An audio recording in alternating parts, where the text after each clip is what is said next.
Welcome to Intuitive Transformations with your host, Sylvia Henderson, and discover tools, wisdom, and inspiration that will empower you to transform your life.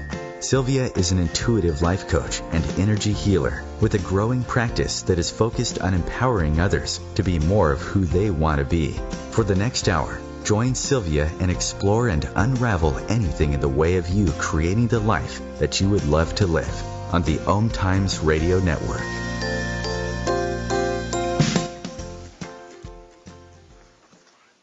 Well, hello and welcome to the Intuitive Transformations radio show, where you will find tools that you can use to change and transform your life every Thursday afternoon at 2 p.m. Eastern, right here on the OMTimes Radio Network, the voice of consciousness at OMTimes.com.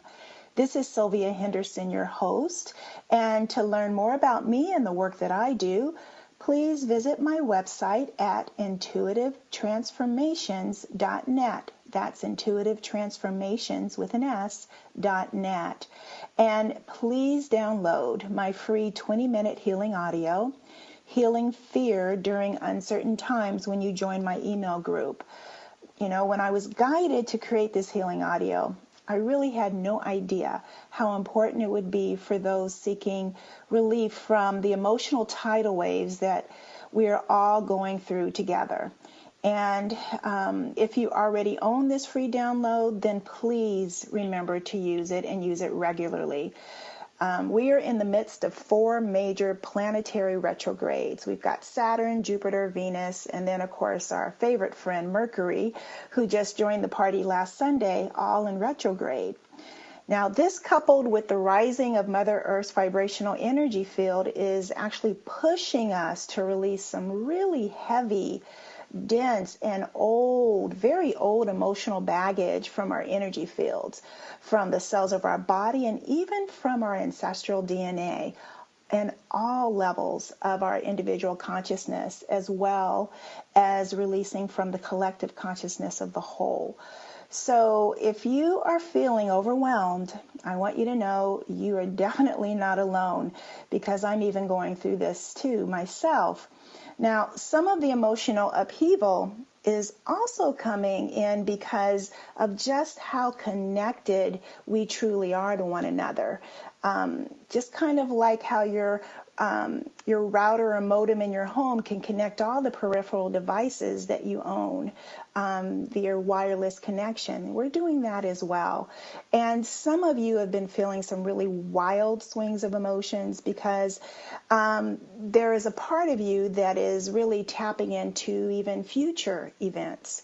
For instance, before today's show, I just saw that the U.S. had dropped a near nuclear level bomb on Afghanistan. And interestingly enough, during a really beautiful Reiki session that I was having last Tuesday, which normally allows me to really drop into extreme inner peace and do some healing there on the table, I was very restless, and which is unusual. And by the end of the session, I was shown that the U.S. was going to go to war, and it really shocked me. Because I didn't know if it was projected thought from others, because there's so much fear that's coming up to be released and healed. But something within me said that it was true because of the imagery that I was given. And I want you to know that I'm not telling you this in order to incite fear or increase your anxiety. I'm telling you this because many of you need to know that you're being downloaded, probably some of you for the first time, with information and higher level vibrational energies that you have not previously had access to. So when this happens, and when you find yourself feeling sideswiped by an emotional tidal wave or tsunami, that's what I called it yesterday because that's what I went through, know that everything is coming up to your awareness so that it can be forgiven, it can be healed, and it can be released. And this is so, so, so important, so that you are not consumed by the fear of the general populace that surrounds us, and that you choose compassion for yourself and for others. That is going to be key as we continue to ride through this season of change that we're all going through. And also remember that the world is a mirror image. You know, everything in our external world is a mirror image, a reflection of what's going on within us. And what's playing out on the grand stage is actually reflecting back to humanity what's been held hidden or suppressed within the subconscious mind of the collective, that is that shadow aspect, that energy that's been causing harm. And it's, again, coming up to be released. And it's important not to resist your emotions, because when we resist our emotions, we stay stuck and imprisoned by them. But when we allow them to flow, just like a river down the stream, they will quickly move through us. I also want to invite you and remind you the importance of meditating, and meditation upon the vibration of compassion, upon unconditional love, self-acceptance, allowing what is, and also meditating on your own divine innocence and the innocence of others. Just even choosing the word compassion or unconditional love or self-acceptance or innocence is going to allow you to shift and change internally significantly. And know also that if action is required, it will present itself as inspired action. And it will not come from a place of fear, but from a heart-centered space that's out of alignment with Source and also your divine inner guidance, which everyone has. We all have inner guidance. Time and events on Mother Earth and with all of her inhabitants on the planet is really speeding up. And there are going to be more seasons of emotional turbulence as humanity continues its journey, really of awakening to the truth of its oneness with all that is, and of the absolute truth that all of life is innocence. So today, I am really pleased to share with you a wonderful healer by the name of Sergio Magaña as my guest for today's show. Sergio Magaña is a world-renowned Mexican healer who was surrounded by teachers of ancient Mexican spiritual and healing practices for most of his life. Although raised in a Catholic home, he was initiated into the 5,000-year-old Toltec lineage of Mesoamerica, which is what influenced the Mayan and the Aztec cultures. And he was trained in the Toltec shamanic oral tradition, which has been handed down for over 1,460 years. Sergio has a community of over 50,000 students worldwide and leads workshops around the globe, empowering others to evolve and heal themselves through a new approach to an ancient tradition.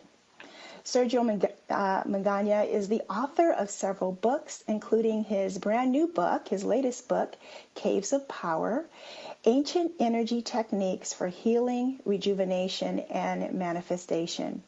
Sergio, welcome to the Intuitive Transformations radio show. Thank you so much, Sylvia. For me, it's an honor to be here.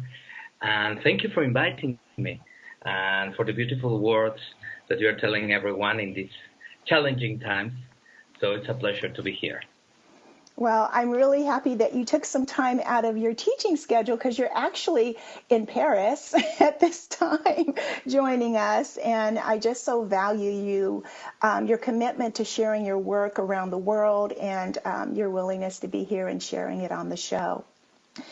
So, Sergio, everyone's journey into their divine purpose is unique and different.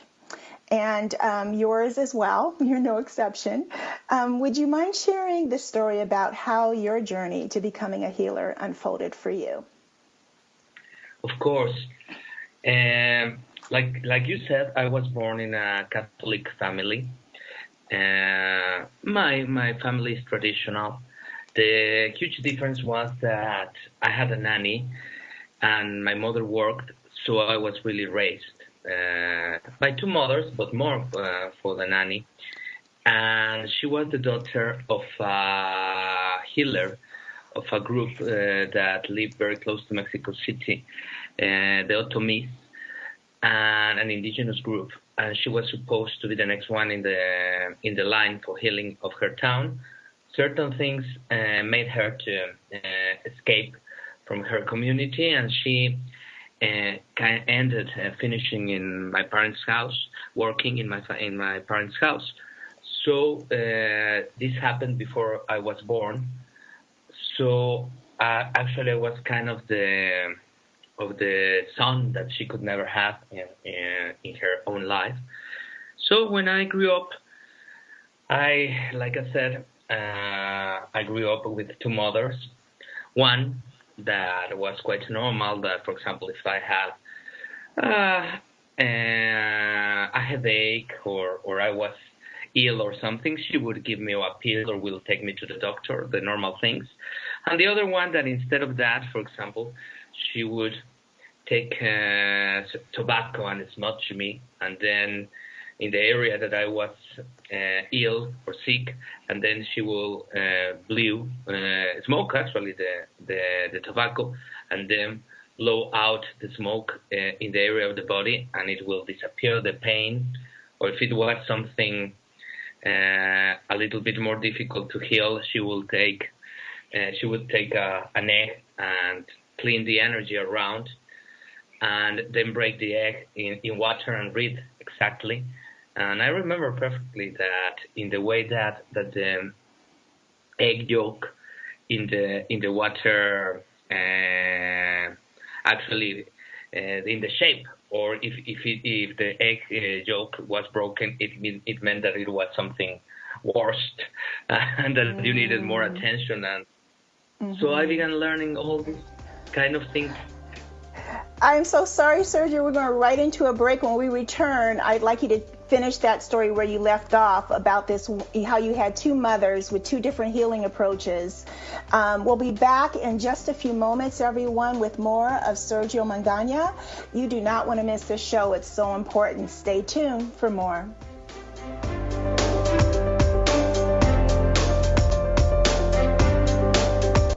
The future of Internet radio is here. OMTimes Radio, IOM FM.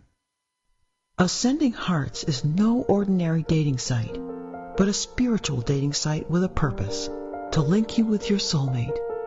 We engineer the serendipity so you can trust that you will attune with someone that has the same matching vibration as you. Ascending Hearts, the conscious dating site for the spiritually aware. Try Ascending Hearts for free, ascendinghearts.com.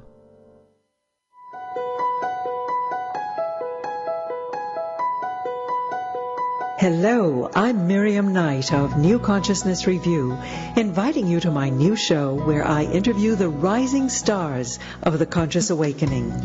We'll explore the many faces of consciousness and action and intriguing perspectives on life, the universe, and everything in between. Join us each Wednesday at 2 p.m. Eastern on the Rising Stars Show. When I was little, I didn't talk for a long time. I was sensitive to lights and sounds, so I built secret hiding places where they couldn't get in. Sometimes I did the same things over and over, until one day I found out I had autism. My family got me help. Slowly, I learned how to live with it better. Early intervention can make a lifetime of difference. Learn the signs at autismspeaks.org/signs. Brought to you by Autism Speaks and the Ad Council.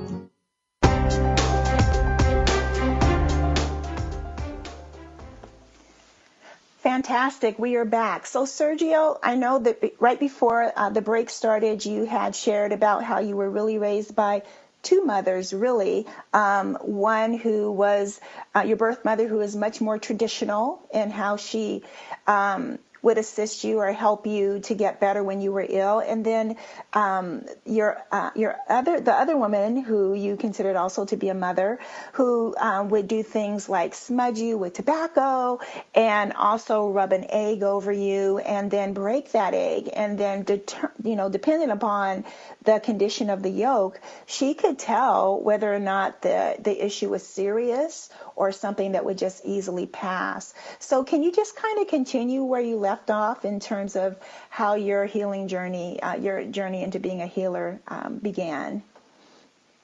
Of course. And like that, she had many formulas. So I think that really made like a change in my way of thinking, because I saw that both traditional medicine worked. I saw that the other indigenous formulas were like magic, because for me, because I was a little child, worked. And so now all my life I thought that there were two different possibilities to get a healing. Of course, I never thought about practicing this like a profession. I always wanted to be an actor. But I think that when things are meant, then they happen, because for many years I not forgot, but I didn't practice what the nanny taught to me. But then I became like a rebel, a teenager, and then my mother sent me to a therapist, a psychotherapist, that actually she thought she was a normal therapist, but she was a psychotherapist, of course, but she was into energy healing, and she could see like energetic bodies and that. And actually, when I was with her, then she once was looking like at me with the peripheral vision, and then she told me, "No, you're not going to be an actor. You're going to do something like me, and you will be really." Those were her words. Yeah, you will be a really good one in this. I have never thought before about that. And then things began like developing. Many were the obstacles for being an actor, and that I think the universe wasn't helping me with that. And everything was so easy in the other path. For example, once I was in a talk about nutritional products, about vitamins, and I don't know how the theme went from that to energy healing. And then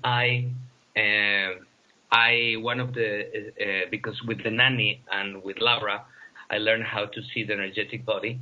So I asked one of the people there if she had a surgery, and then around in the area of the navel, and she told me yes. How do you know? I said, because the energy is stuck there. And her friends that were completely skeptical began asking me, "And where me? And where do I have one? And where do I have one?" And then I told all of them. And after that, I didn't know that she was like the director of a behavioral center in Mexico City. And she began sending like her clients to fix also their energy. And very, very quickly, I was totally booked, and I didn't think about working on that. And one of those clients was like the host of a radio show that then they invited me, and then the radio station liked the show and offered me a section and then my own show, and everything of that happened like in 4 months. So I ended being an energetic healer, and I am still doing it. Wow, that's amazing. I love when you're so in alignment with your purpose. And it's not even like you had to put the effort into it. It's like you just were guided because this is really, why you came here, in this incarnation, to not only to help the many people you've helped, but also to bring forth this very ancient, these ancient oral traditions that previously were not found in books. And you give such a beautiful overview of them, especially a lot of the Toltec teaching traditions, and even very ancient, all the way back to the Aztec time, because this is where what the techniques and rituals that you provide in the caves of power are really based upon. So how old are these traditions that you bring forth in your book, and where do you feel they really originated from before the Toltecs and the ancient mystical Mexicans discovered them? And also, how can we use them to assist us in our modern day society if we choose to? Of course. Actually, in my training in the old Mexican tradition came a little bit after that I began the radio show, because one of my teachers, that is called Hugo Nahua, is called because he's still alive, and I work many times with him. He was hearing the radio show, and then he said, it's him, the one that is going to share the Mexica is one group of the Aztecs lineage that I have been learning with the world. And then through the radio show, we were sponsoring certain workshops, and he came to one of those and told me, I didn't come to learn anything. I came to teach you. Of course, in the beginning, you don't know if he's in his mind. I didn't know. Many people, sometimes in this path, the line is very thin between the people that think that they receive messages and the ones that have real ones. So I said, okay, because he was insistent. He came many times. Mm-hmm. So once I told him, okay, I will give you 1 hour. Imagine, I didn't know anything. And in that hour, he explained me all the mathematics of the universe, why these teachings were hidden, why there was like the prophecy of the last Aztec ruler, that in this time that we are crossing from the 5th to the 6th sun, that are periods of 6,625 years. They were going to, it was the time from the coming back of these teachings, and many things that I was totally fascinated. From there, he began teaching me in individual sessions, all for every Thursday. He was Thursdays for many, many years, and then he introduced me other of my main teachers, that his friends, Ocelocoyotl of the tradition, that began teaching me in the dreaming knowledge for years and years. Tuesday, one was Tuesday and the other Thursday. And of course, originally this knowledge is from what we call the Nahua speaking groups, that they started with the Olmecs, then went to the Teotihuacans, then Xochicalcas, then the people from Cacaxtla, finally the Toltecs, what the people know about Toltecs, that were the ones that lived like 1,000 years ago in a place called Tula, very close to Mexico City, and finally the Aztecs. So officially, at least, the lineages should have like 3,000 years for. But for the people of the oral tradition, they say that at least they have 50,000 years. That I know that for the.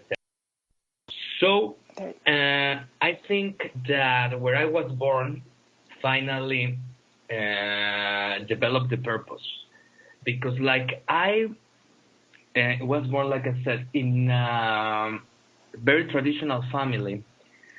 So, and these teachings are a lot of times very poetic, very metaphorical, and that what I have done is like to bridge what were. Because, for example, one of my teachers, Ocelocoyotl, that I still... So we lost, I'm sorry, I was talking to the engineer, and you probably couldn't hear me talking, so you're wondering, who is Sylvia talking to? So just so you know, those of you who are listening, it looks like we lost Sergio for a moment, and I think...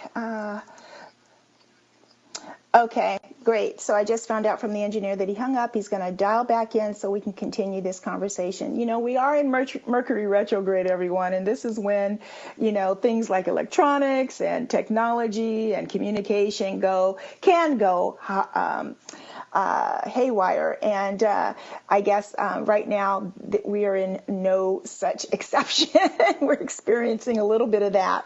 And I know we got about a minute before the break. And so let's see if we can't get him back very shortly, because this is just a fascinating conversation that he's sharing with us. I just sent him a message via Facebook. Not Facebook, but Skype. It looks like he went offline. He may have lost his connection in Paris. We'll be back in just a moment, everyone, with more of Intuitive Transformations and Sergio Magaña.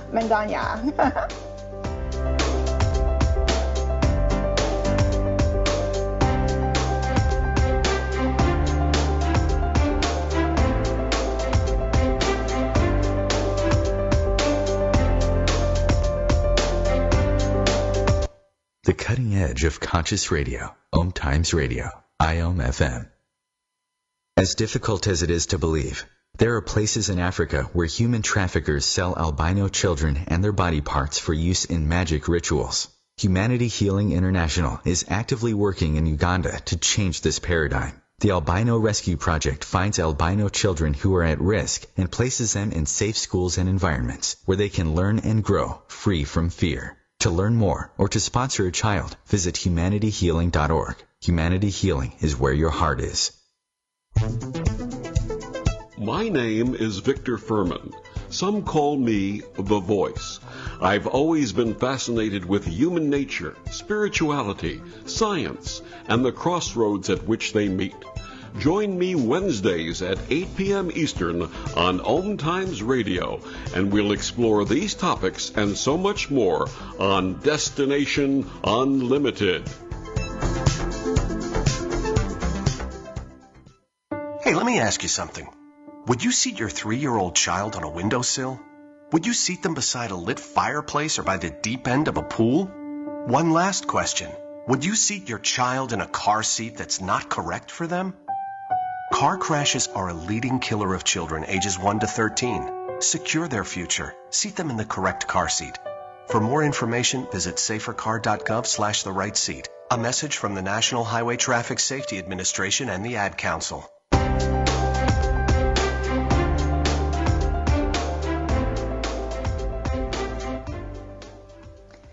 Well, we're back, everyone, and I'm happy to say so is Sergio, as a matter of fact. I was just sharing, Sergio, while I lost you, that we are in Mercury retrograde, and that does affect communication and technology and electronics. And boy, I tell you, bolstered with Saturn and everything else, it definitely is playing to be true. So I'm so sorry, Sergio, that happened. No. Don't worry. No, it was me, I think, because suddenly I saw that I wasn't connected anymore, and I kept talking, and then I said, ooh. Well, okay. So anyway, all is always in perfect and divine order. And so I do, I want to talk about the 7 energy systems, just centers just very briefly, because that is taught in ancient Mexican teachings, because I found it really fascinating. Actually, instead of that, you know what I really want to talk about, Sergio, is the Toltec numerology, because I feel like that is a big cornerstone of your book. And then I want to talk about the caves, because that's also very important to talk about. But what I found very interesting is I was reading in your book this wonderful wealth of information you provide on Toltec numerology and the description, the properties and the energy of every number, the vibration of the numbers. I was really struck by how the number 11 so closely mirrors westernized numerology, which is based on ancient I can't even say the word, but another era. With this being a number 1, but you in your book say that in Toltec numerology that the world is actually experiencing the vibration in number 11. So I know we don't have time to go through all 20 numbers, because there are 20 numbers involved in this particular system. But can you speak about the number 11, because that's really where we're sitting squarely right now? Yes. Okay, I will just explain a little bit more. Why 20 numbers? That of course there are all the numbers, like in any count, but there are 20 mainly because the count of what in the ancient Aztec and Toltec calendars and Mayan also, of what we consider the months are 20, that they repeat again and again. So the mystic numerology one goes from 1, that is the start of something, and it's directly related to our body always. So, for example, 1 could be 1 finger. So when you achieve 5, you have done the 5 fingers. Then when you get to 10, you will achieve 10, 2 hands, for example, if we start by the hands. And when you are in the number 11, is then actually the 11 would be a third count, because it will be like the 1 finger of 1 foot. So, and actually in the way that numbers were written for the ancient Mayans and Mexicas, it was like that, because you will, for example, 1 would be 1 dot, 2 dots, and like that, or 2 balls. And then every time that you got to 5, it would be a line. So if we see 11, it would be 2 lines, and then a new count is starting. So that's why, like we're changing of sun, that sounds like I said, it was like the period of 6,625 years that are the long count, that is related to the precession of equinoxes. So we're coming like for a previous sun, that it was a sun of the tonal, of the waking state. That, what does that mean? When we are awake, we have opened eyes, and we are seeing outside. And so where is God? Outside. Where is medicine? Outside. Where is satisfaction? Outside. So these suns are really good for war, for example, to conquer other ones, like you were saying, for religion, because you have a God outside, for the medicine that comes from outside. But now we're in the starting of a shift to a new count that is like what we call from the Nahua. The Nahua is the energetic body that you use for dreaming. That would be to go back inside again, like when you are dreaming. So God goes again inside of you, medicine, satisfaction. But every time that we are like in this kind of transition, that they are symbolized in the sunstone of the ancient Mexicans, every time that you cross from one period to the other, there will be like eagle claws in the middle. That means that the previous order must be destroyed in order to get to the new one. So that's why I put in the book that now we are in like crossing through the number 11. That is not easy. And also for the people that in our count, it doesn't mean 11 of March or 11 of April, but the people like for the ancient Mexican calendar, they are born like in 11 Eagle or 11 Jaguar. They are like in a start of a new energetic period. So it's not easy because the previous order has to be destroyed in order to start a new one.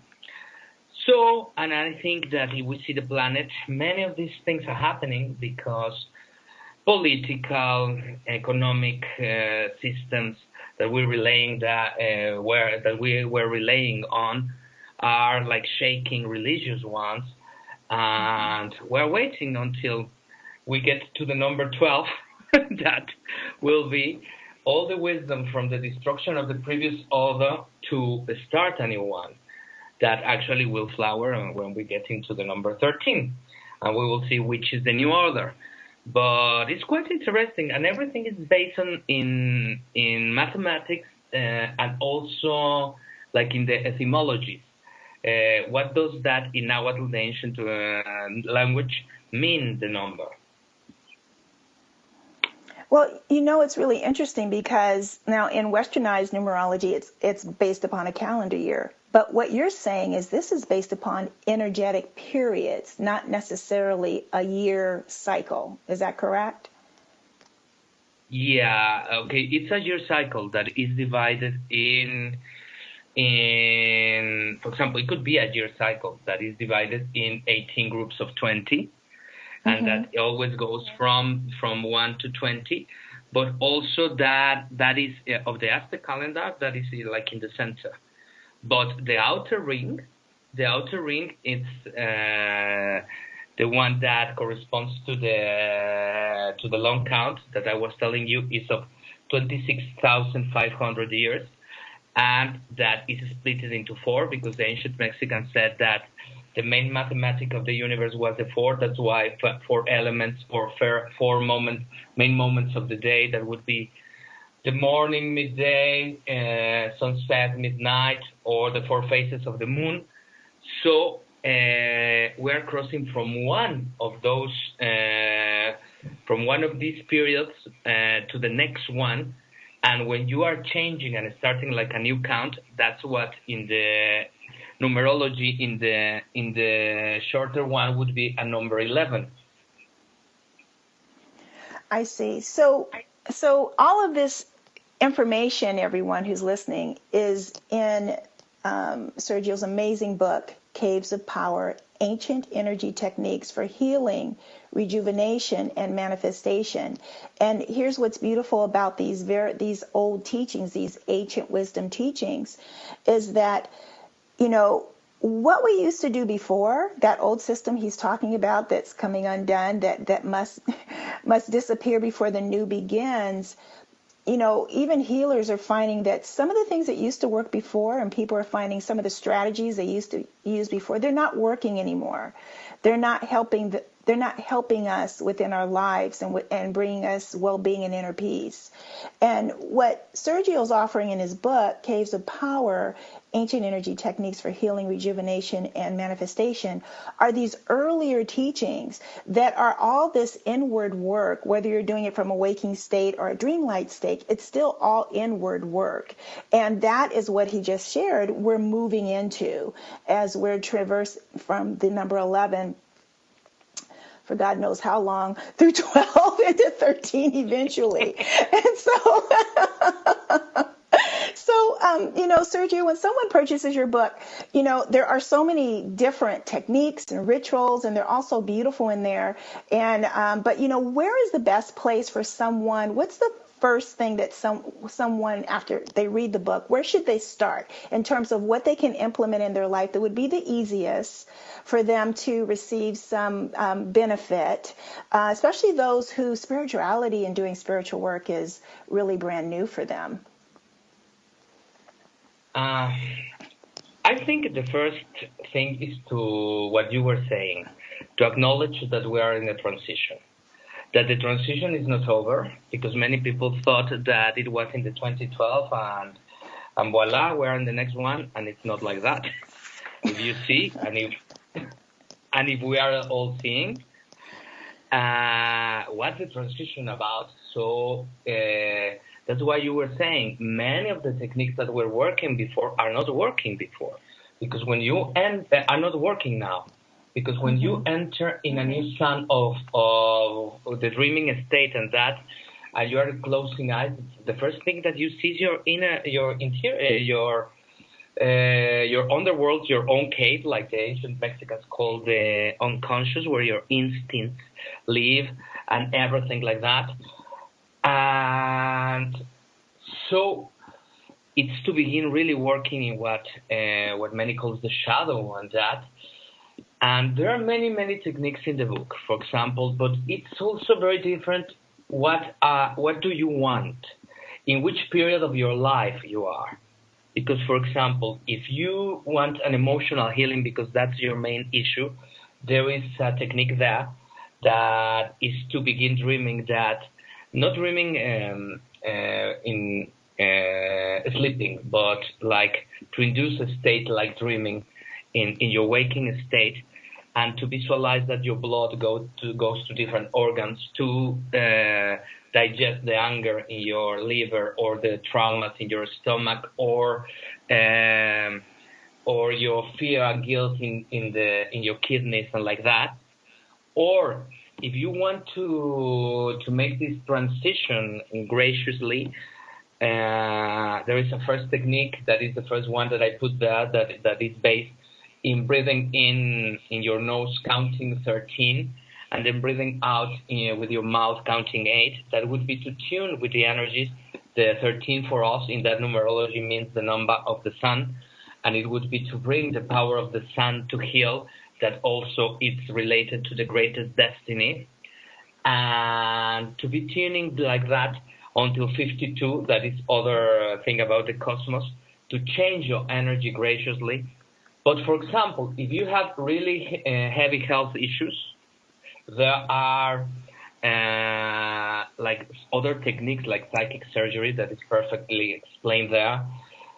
Or there's people that would love to rejuvenate and that. So there are techniques that are not like just for beauty and that.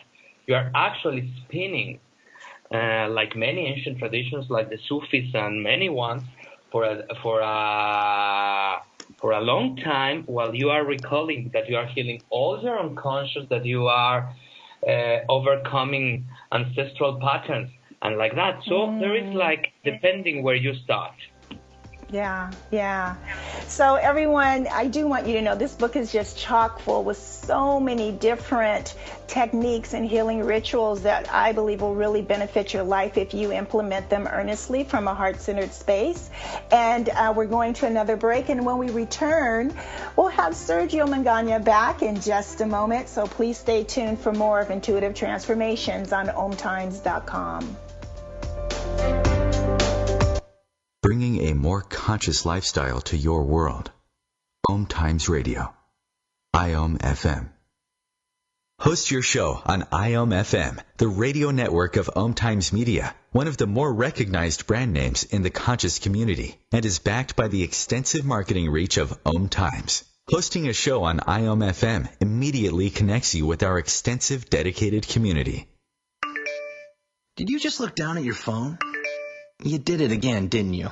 You know, you're flying down the road in a 3-ton hunk of steel, and the text takes your eyes off the road for an average of 5 seconds. At 55 miles per hour, that's long enough to travel the length of a football field and cause some serious damage. Turn it off.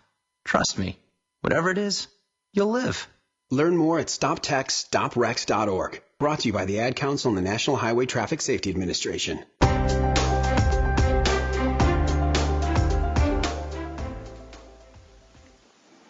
Welcome back, everyone. We're in our final last few minutes of the show. I can't believe how incredibly quickly this has gone by.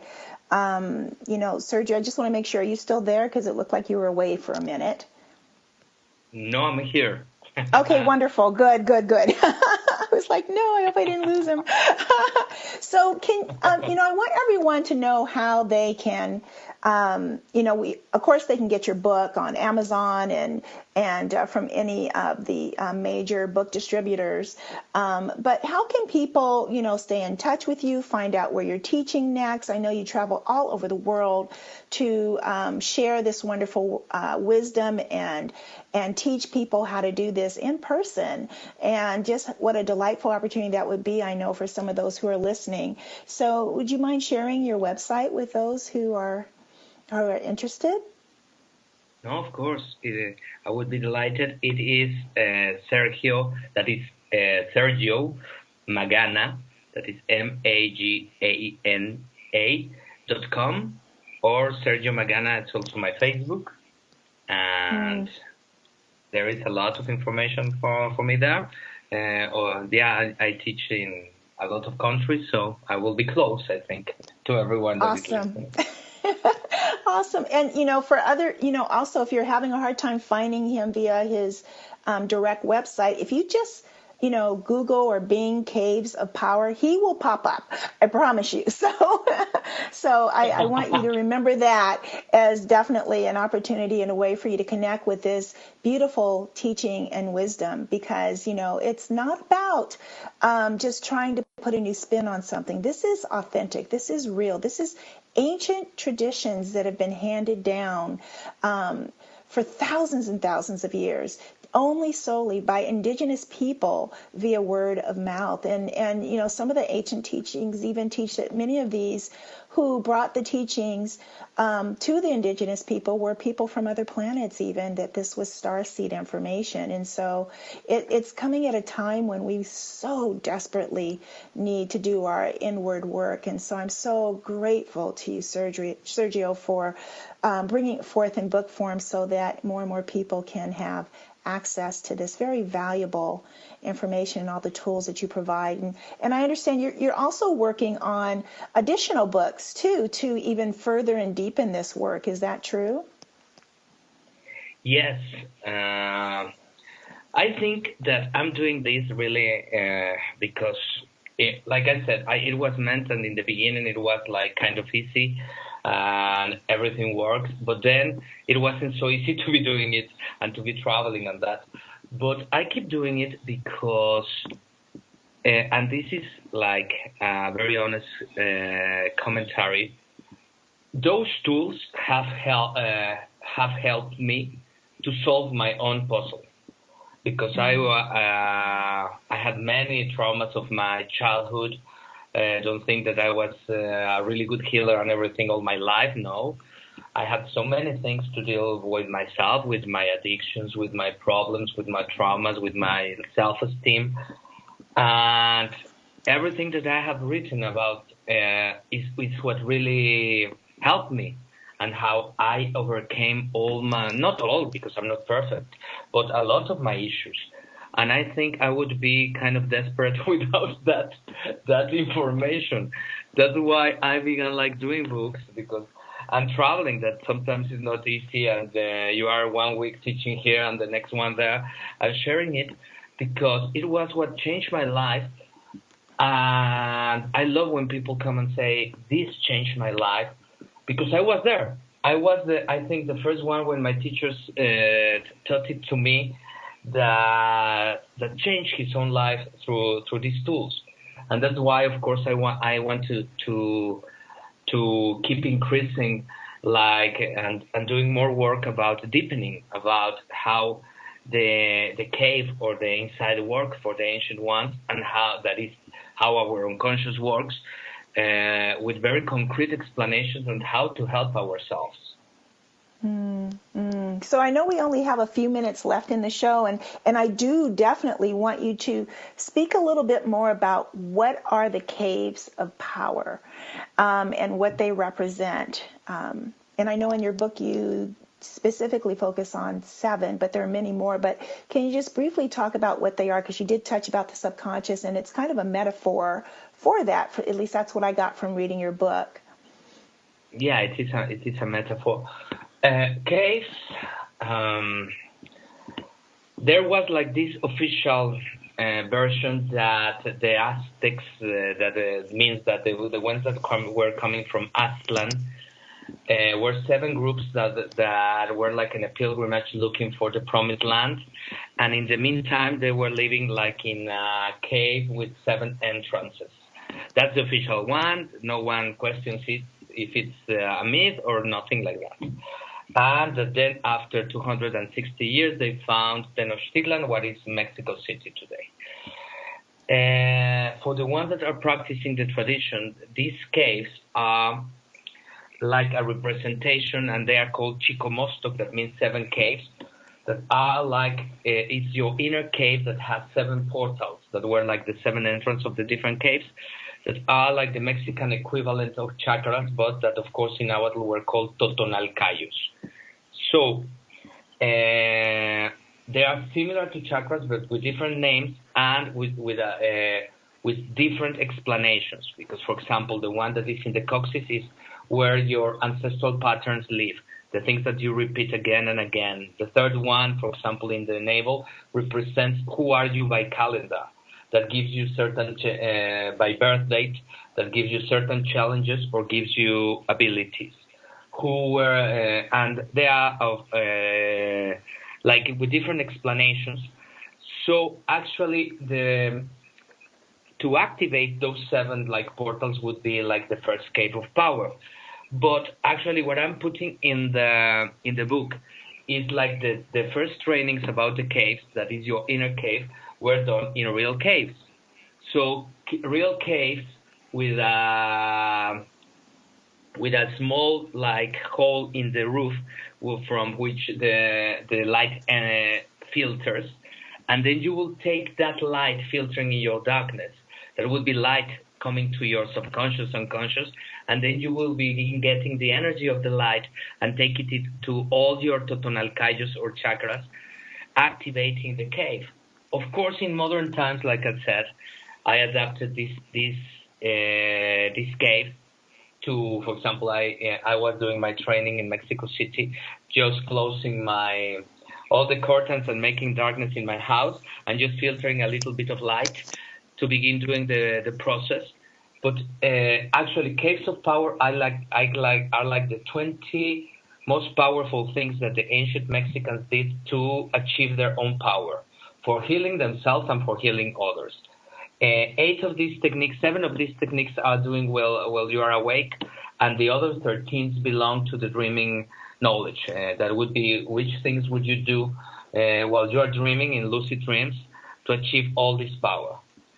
And it's amazing, for example, because I started learning healing, for example, I said with Laura, my first teacher, and that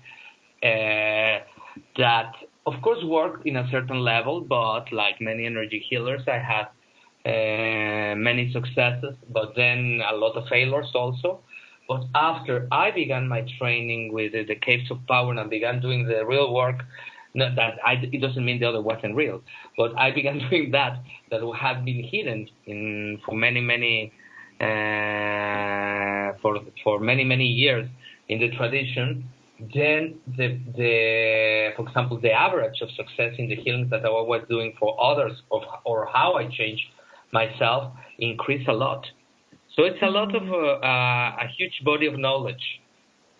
It is. And I love, it's interesting too, because reflecting back on what I said about the things that used to work are no longer working, those were really more external things. Even though there were energy healers healing, it was still more from a let me fix your symptom out here, as it's expressed eternally in your conscious awareness. Whereas now it seems like the most powerful, potent energy healings occur from the deep inward work, as you said, from within the cave of the subconscious mind. It's that stuff beneath the surface that's been previously hidden from our conscious awareness. We're getting more to the root of what causes dis-ease within us. And I also find it fascinating and quite ironic that that some in the United States are resisting the very culture that is heralding in the vibrational energy of oneness. That there are those in the United States that want that separation between us and Mexico. And it's really interesting because I feel within the rich, deep, ancient teachings that are being brought forth through you, that have been held energetically in the land of Mexico City for thousands and thousands of years, that many have looked to the Mayan calendar to understand what's going on with consciousness, is really coming forth out of the beautiful country of Mexico. So, the universe has a sense of humor. And it's very humbling. With all these things between the countries started happening, many people told me, you are not going more to the States now, no? Because I have a lot of work in Mexico and I teach all over Europe and that. And people thought that it was logic for me to stay there and not to go. And I said, no, this is not the time to hide to yourself. There are so many wonderful people there. This is the time to show. That's why I began doing PR and everything this time, because I said, this is the time to share the value of Mexico there. So I'm not going to hide. But many people, their logic was when everything started happening, like, okay, now you're going to work in Europe and in Mexico. I said, no, it's the opposite. This is the time because I don't believe in this separation. Yeah, and because separation is the illusion, and this is the time for humanity to heal. And I thank you so much, Sergio, for joining us today. Everyone, please go out and get his book, Caves of Power, Ancient Energy Techniques for Healing, Rejuvenation, and Manifestation, published by Hay House Publishing. Sergio Magaña. Have a wonderful, wonderful day, and thank you for joining us, sir. You're a blessing and a delight. And everyone listening, goodbye. Know that I love you and know that you're loved. Until we meet again next week.